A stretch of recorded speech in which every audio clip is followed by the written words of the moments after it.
Of you. मैं विजय सिंह आपका sir आप लोगों को कुछ हेल्प करने के उद्देश्य से एसएसटी, इंग्लिश और साइंस में हेल्प करने के लिए मन बनाया है। तो आप लोग किसी को आवश्यकता है तो वो बच्चे इस चैनल को लाइक और सब्सक्राइब करके आप अपने आने वाले दिनों के लिए अपने बोर्ड एग्ज़ाम को ध्यान में रखकर आप तैयारी कर सकते हैं। मेरी कोशिश होगी कि मैं अपने इस खाली समय को आप सभी के साथ एक क्वालिटी टाइम के रूप में आपको दे सकूं। प्यारे बच्चों, आप सब के लिए ये समय कितना महत्वपूर्ण है इसको मैं भली भांति जानता हूँ। इन्हीं सब बातों को ध्यान में रखते हुए बहुत डिजिटल नॉलेज न होते हुए भी बहुत दिनों से मन में ख्याल आता था कि कैसे आप लोगों से इंटरेक्ट करें, कैसे आप लोगों से जो मेरा रियल पैशन है टीचिंग का वो पूरा कर सके। आप में से काफ़ी बच्चों को पता है कि मैं कुछ आपके कॉलेज में कुछ दूसरे स्टूडेंट से जुड़ेंगे, उसमें प्रिंसिपल के पद पर हूँ। तो प्रिंसिपल को बहुत ज़्यादा पढ़ाने को नहीं मिल पाता है और न पढ़ाने की वजह से बहुत सारे अन्य मैनेजमेंट देखने की वजह से जो एक ज्ञान है जो आपको दिया जा सकता है वो कई बार अंदर ही अंदर रह जाता है। प्रिंसिपल पर जिम्मेदारी होती है कि वो पूरे कॉलेज के माहौल को अच्छा बनाए और आपके लिए अच्छी पढ़ाई का एटमॉस्फेयर बनाए और सारे टीचर्स उस एटमॉस्फेयर में आपको अपना बेस्ट दे सके। किंतु फिर भी प्रिंसिपल होने से पहले मैं अपने को एक टीचर महसूस करता हूँ, हमेशा से करता आया। 20-22 साल के कैरियर में टीचिंग कभी नहीं छूट पाई मुझसे। इसलिए जब भी समय मिलता है आप लोगों के बीच में आकर जो थोड़ी बहुत नॉलेज है आपसे शेयर करते हैं, आप लोगों को अच्छा लगता रहा। कुछ प्यारे बच्चों से डिस्कस हुआ, उन्होंने कहा सर आप वीडियो बनाएं, हम लोगों को ज़रूरत है। कुछ बच्चे सुबह बहुत ठंडी में परेशान होकर दूर दूर तक आते हैं पढ़ने। इन सब बातों को ध्यान में रखकर कि कैसे हेल्प हो सके 2-2.5-3 महीने जो भी बच रहे हैं बोर्ड एग्ज़ाम के, तो उसमें आपकी कैसे हेल्प हो सके, इसके लिए जो ये 3 विषय हैं जो आपको काफ़ी अच्छा नंबर गेन करा देते हैं, जिसमें सबसे पहले स्टूडेंट्स एसएसटी को लेकर परेशान हो जाते हैं। तो एसएसटी बहुत इंटरेस्टिंग सब्जेक्ट है। एसएसटी को आप जीएस के तौर पे ले सकते हैं। सामाजिक जो विज्ञान है ये हमारे सोसाइटी का ही एक क्रिएशन है, हमारे आसपास होने वाली घटनाएं हैं, हमारा पास्ट है, इसमें हिस्ट्री, सिविक्स, जियोग्राफी मिक्स है। तो हम हिस्ट्री, सिविक्स और जियोग्राफी से कैसे भाग सकते हैं?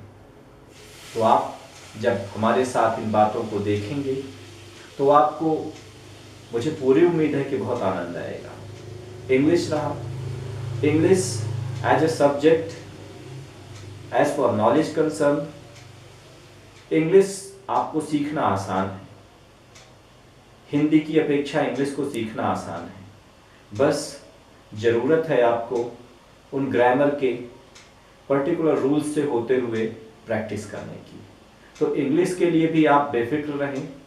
एक अच्छे एक्सेंट टोन के साथ, एक अच्छी वोकैब के साथ, एक अच्छे रीडिंग स्किल के साथ, कॉम्प्रिहेंशन के साथ हम लोग इंग्लिश को भी समझने का प्रयास करेंगे और आपके लेवल पर कैसी इंग्लिश की ज़रूरत है ये बताने की पूरी कोशिश होगी मेरी। तो इंग्लिश को लेकर के भी आप बिल्कुल मन में कोई शंका न रखें। इंग्लिश भी आपके लिए बहुत ही इजी लैंग्वेज के रूप में सामने आएगी, ऐसा मेरा पूरा प्रयास होगा। साइंस के लिए बात करें तो साइंस पे अगर आप देखते हैं, आप अपने चारों ओर नज़र दौड़ाएं, आपको साइंस ही तो दिखता है। व्यवहार में देखें तो एसएसटी दिखता है। जब आप टेक्नोलॉजी यूज़ करने के बारे में सोचें तो आपके पास साइंस आ जाती है, और जब आप बोलने के लिए सोचें तो इंग्लिश आ जाती है। तो एक मल्टी लैंग्वेज के रूप में इंग्लिश, जानकारी के रूप में हमारे पास्ट के लिए, हमारे और जनरल असेसमेंट के लिए एसएसटी, और हमारी टेक्नो फ्रेंडली होने के लिए हमारा साइंस। तो हम इन तीनों सब्जेक्ट को ऐसे जनरल तौर पर लेंगे कि आपको इन सब्जेक्ट को लेकर जो मन में कहीं अगर थोड़ा डर है या कॉन्फिडेंस में कोई कमी है तो उसको दूर करने का मेरा पूरा प्रयास होगा।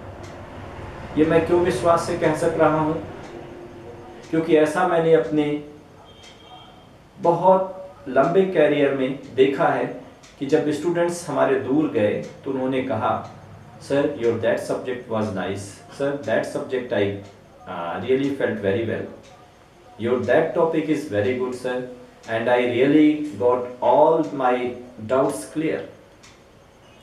इन सब बातों को देखते हुए कहीं न कहीं मन में एक प्लेजर सा आता है कि यस, मेरे बच्चों को अगर समझ में आता है तो इसे तो बहुत और मन से किया जा सकता है। वो तो आपकी क्लास में जाकर जो भी थोड़ा सा समय मिला उसमें थोड़ी बातें कर ली गई, लेकिन अगर इसे और अच्छा मन कर बनाकर किया जाए तो मुझे ऐसा लगा कि हम आपकी और मदद कर सकते हैं।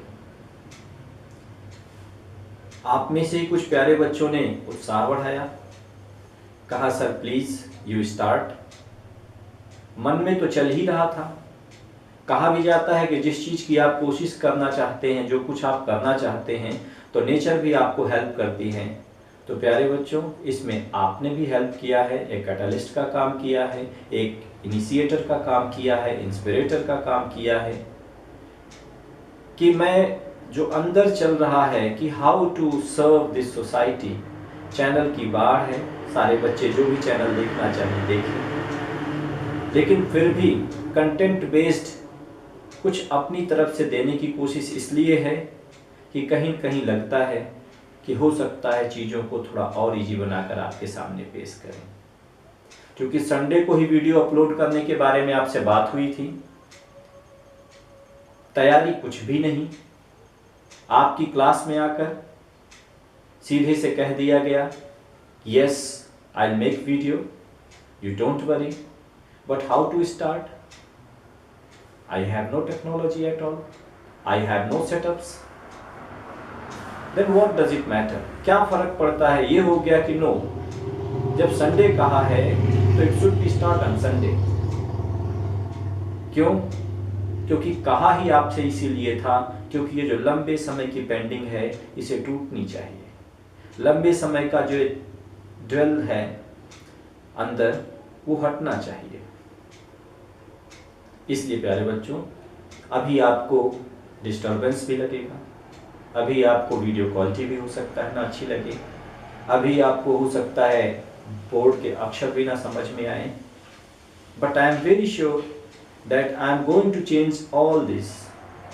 हम आपके लिए, अपने शौक के लिए, आपकी मदद के लिए, हमारे पास जो समय है उसका अच्छा उपयोग करने के लिए इन सारी चीज़ों के सेटअप्स को बदलेंगे। अभी आप एक इंट्रोडक्टरी वीडियो के रूप में ये देखें, क्योंकि बात जो कही गई है, कमिटमेंट जो आपसे किया गया है कि 5 December will be the upload day of your video, so it should be, I think must be, it should be keep promise like. So my dear students, let us start an introductory class, as you mentioned, first of all for SST or demand. So we should go to the first chapter, and that chapter, the rise of nationalism in Europe. Here we are going to discuss all these points to be discussed: nation and nationalism, imagination of French artist French Revolution and idea of nation. In French Revolution and idea of nation, what are the key points? Diffusive purpose, apprehension towards French monarchy. First of all, come to the first point. What is your chapter based on? The rise of nationalism in Europe. Why we are calling Europe? You know well, you are going to study SST, social studies, social science. Then I think you are aware with maps or geography. Europe and Asia, the two continents, big continents. So, talking about Europe, the present history, massive history we are recalling nowadays. आज की जो history है, इतने जो present scene है, वो हमारा Europe पर ज़्यादा बेस्ड है, क्योंकि लिखित में इनके बहुत सारे, रिटन में इनके बहुत सारे हिस्ट्री अवेलेबल हैं। तो उनको ऑथेंटिक मानते हुए सबसे पहले नेशनलिज्म की अगर हम देखें कैसे डिस्क्राइब कर सकते हैं, व्हाट इज नेशनलिज्म? राष्ट्रीयता क्या है, राष्ट्र भावना क्या है? नेशनलिज्म, अगर हम नेशनलिज्म की बात करें, nationalism is come to the concept nation. Nation की जरूरत क्या है, नेशन क्यों पड़ा है?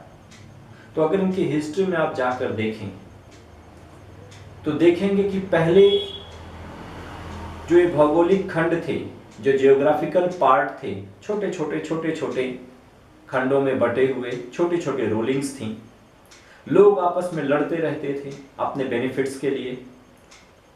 उस लड़ाई में एक हर साल का एक नुकसान होता, फिर से रीबिल्ड करता, अपने को लोग उठाते, फिर से वही अनसर्टेनिटी, फिर से वही एक अनिश्चय सा, अनसर्टेन सा, मन के अंदर एक डाउट सा एटमॉस्फेयर। ये चलते चलते जब बहुत दिन बीते तो लोगों ने एक स्पिरिट सी आई, एक भावना सी आई कि क्यों ना हम अपने को मजबूत करें। Why not we should be strong so that we can live peacefully? जब सोचा कि हम कैसे रह सकते हैं पीसफुली, तो सबने सोचा ओह, इनका लैंड पार्ट बड़ा है लेकिन इनके पास सेना छोटी है, इनकी जो यहाँ की जेंट्री है, यहाँ के रहने वाले लोग हैं, ये कम है, लेकिन इनके पास जो लैंड रिसोर्स है या रिसोर्सेस हैं, नेचर रिसोर्स है, ज़्यादा है। जो दूसरा उससे पार्ट जुड़ा हुआ कोई छोटा सा अगर भूभाग है, छोटा सा लैंड पार्ट है, उसके यहाँ जेंट्री ज़्यादा है, वहाँ पॉपुलेशन ज़्यादा है, लेकिन वो जुझारू प्रवृत्ति के हैं, लेकिन उनके पास नेचुरल रिसोर्स नहीं है। ऐसे लोगों ने आपस में मिल करके ये विचार बनाया कि क्यों ना हम एक होके रहें। जब एक होके रहने लग गए, कई बार उनके कल्चर मैच करते थे, वहाँ का एटमॉस्फेयर मैच कर रहा है, ट्रेडिशन मैच कर रहे हैं, लैंग्वेज मैच कर रही है। तो ऐसे लोगों ने यूनाइट होकर के एक स्पिरिट बनाई, एक मन के अंदर बनाया कि हमें बहुत अच्छे से रहना है, पीसफुली रहना है, अपने फैमिली को एक एटमॉस्फेयर देना है। हमारे अंदर जो थॉट्स हैं उन्हें कैसे हम निकालें, अगर लड़ाई में ही रहेंगे तो हम आगे नहीं बढ़ सकते। The usual fights always makes nation unpeaceful, unpleasant. People are not thinking about what will tomorrow. So, watching the future, thinking about the future, they come together. They came together. They came together and make a plan. आपस में आए, उन्होंने कहा yes, हमें एक साथ रहना है, हमें अपनी एक साथ में सुरक्षा करनी है, हमारे आपस में विचार मैच करते हैं, तो हमारा ट्रेडिशन, कल्चर, सेलिब्रेशंस ये भी जब मैच करते हैं, हमारी जो स्थिति परिस्थिति है, एटमॉस्फेयर है, हमारे रिसोर्सेज हैं, ये कॉमन हैं, तो हम मिल करके अपने जो साइट्स हैं, बाउंड्रीज हैं, उनको बना लेते हैं और इसके अंदर हम सुरक्षित रहते हैं। इस तरीके से एक नेशन की भावना पैदा हुई और इसकी भावना सबसे पहले जो पैदा हुई वो यूरोप में हुई और यूरोप में भी सबसे पहले फ्रांस में हुई, क्योंकि उस समय जन जागरण का, रेनेसा का जो मेन केंद्र था, मेन केंद्र भी फ्रांस और इटली ही था। रेनेसा, पुनर्जागरण, बौद्धिक लोग इकट्ठा होकर के आपस में विचार बना करके कि कैसे हम करें कि हमारा विकास हो, हमारा साहित्यिक विकास हो, लिटरेचर में हमारा डेवलपमेंट हो, हमारा साइंटिफिक डेवलपमेंट हो, हमारा आर्किटेक्चर यानी कंस्ट्रक्शन के फील्ड में कैसा डेवलपमेंट हो। इन सब बातों को ध्यान में रख करके एक जो मूल भावना अंदर आई कि हमें सुरक्षित रहना है, हमें डेवलप करना है, हमें हमारे लोगों को के बारे में कुछ वर्क करना है, हमें हमारे लोगों के उन्नति के लिए काम करना है, तो एक स्पिरिट आकर के इन चीज़ों को बढ़ा गई, बूस्टअप कर गई कि यस, हमारी ये टेरिटरी है, हमारी ये बाउंड्री है। और मन के अंदर जो एक सेफ्टी की बात आई, सिक्योरिटी की बात आई, डेवलपमेंट की बात आई, आगे जाने की बात आई, साइंटिफिक टेम्परामेंट की बात आई, इन सब बातों ने जो एक भावना बनाई वही नेशनलिज्म के रूप में हमारे सामने है। उसे ही हम राष्ट्रीयता या राष्ट्र भावना के रूप में ले लेते हैं। इसका उदय अगर ध्यान दें तो अगर बात करें तो इमेजिनेशन से ही नेशन की कल्पना है। Imagination of French artist Frederic Sorrieu के बारे में कहें तो थोड़ा सा अगर इसके बारे में जानें, ऐसे बहुत से लोगों ने इमेजिनेशन किया। कुछ लोगों ने यूटोपिया इमेजिनेशन किया। What is utopia? ऐसा उन्होंने हाइपोथेटिकल बनाया, ऐसा हाइपोथेटिकल इमेजिनेशन किया जहां बिल्कुल सब लोग एक जैसी इनकम वाले हों, सबके पास में बहुत पैसे हों, सब बहुत सुख से रहते हों, किसी को कोई प्रॉब्लम ना हो, यानी एक्सट्रीम प्लेजर। लेकिन आपको पता है सबको बराबर, सब कोई दुखी ना हो, तो ये कैसे संभव है? तो utopia, you can say imaginary country, there is no utopia.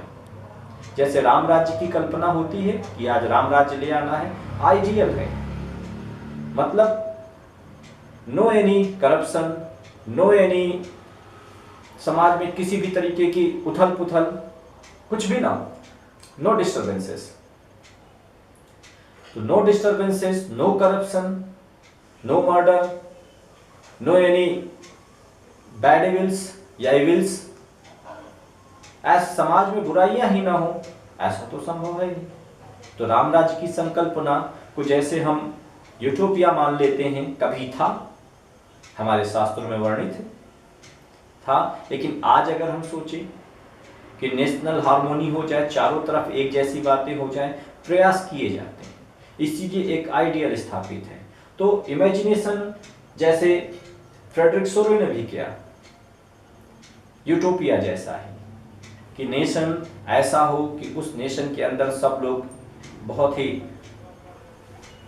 तंदुरुस्ती के साथ, बहुत ही प्लेजर के साथ, बहुत ही टेक्नो फ्रेंडली होने के साथ साथ, बहुत प्रगति करने के साथ साथ सब ऐसे रहें कि कोई उनकी तरफ बिल्कुल आंख भी उठा करके ना देख सके। इसके लिए उन्होंने कुछ इमेजेस भी बनाए। उन्होंने जो इमेजेस बनाए वो इमेजेस ऐसे बनाए कि क्रिश्चियन जो ईसा मसीह जी हैं उनके पास सब आ रहे हैं, एक झंडे के नीचे सब आ गए, जैसा आपने अमेरिकन स्टैचू में देखा होगा, जो एक लिबर्टी का सिंबल लिए हुए हैं और नीचे सब एक साथ में हैं शामिल। तो प्यारे बच्चों, तो फ्रेडरिक सोरू ने भी एक ऐसी ही कल्पना करी जिसमें राष्ट्र बहुत ही प्रगति के साथ साथ प्रोग्रेसिव अप्रोच के साथ आगे बढ़े। आप सबको नेशन और नेशनलिज्म की बात समझ में आ गई होगी कि नेशन क्या है। अब हम अगर दूसरे शब्दों में कहें कि नेशन को हम ऐसे मान सकते हैं कि एक विशेष क्षेत्र को अगर हम ले, एक स्पेसिफिक फील्ड, एक स्पेसिफिक एरिया को अगर हम ले लें, जिनका कल्चर, ट्रेडिशन, लैंग्वेज, अब क्या तो लैंग्वेज तो अपने यहाँ जो है नहीं मैच करती है, बार बार बदल जाती है, लेकिन एक कॉमन स्पिरिट की बात होती है। अगर वो मैच कर रहा है, एक जगह रहने से हमारी जो सांस्कृतिक और हमारी पूरी पीछे से आ रही जो हमारी एंसेस्टर वाइज जो विरासत है, हमारा जो कल्चर है, वो हमें यूनाइट रखने के लिए प्रेरित करे, तो वही समग्र रूप से unitedly we can say that is nation. इन्हीं की स्पिरिट कहलाएगी नेशनलिज्म, और इन्हीं को संकल्पना में किया, हाइपोथेसिस में किया जो फ्रेंच आर्टिस्ट थे फ्रेडरिक सोरे ने। तो हम लोग अगले वीडियो में, जो बहुत ही महत्वपूर्ण होगा, फ्रेंच रिवॉल्यूशन के बारे में जानेंगे। आज बोर्ड भी कम अच्छा है, आपको थोड़ा दिखता भी कम होगा, रिफ्लेक्शन कर रहा होगा। वादा मुताबिक एक इंट्रोडक्टरी क्लास दी जा रही है, कोशिश होगी कि आपको फिर कुछ नया मिले, और फ्रेंच रिवॉल्यूशन को हम समझने के लिए बहुत ही आनंद से, बहुत ही प्लेजर मन से हम आगे बढ़ेंगे और फ्रेंच रिवॉल्यूशन को समझेंगे। तब तक आप सभी को गुड बाय।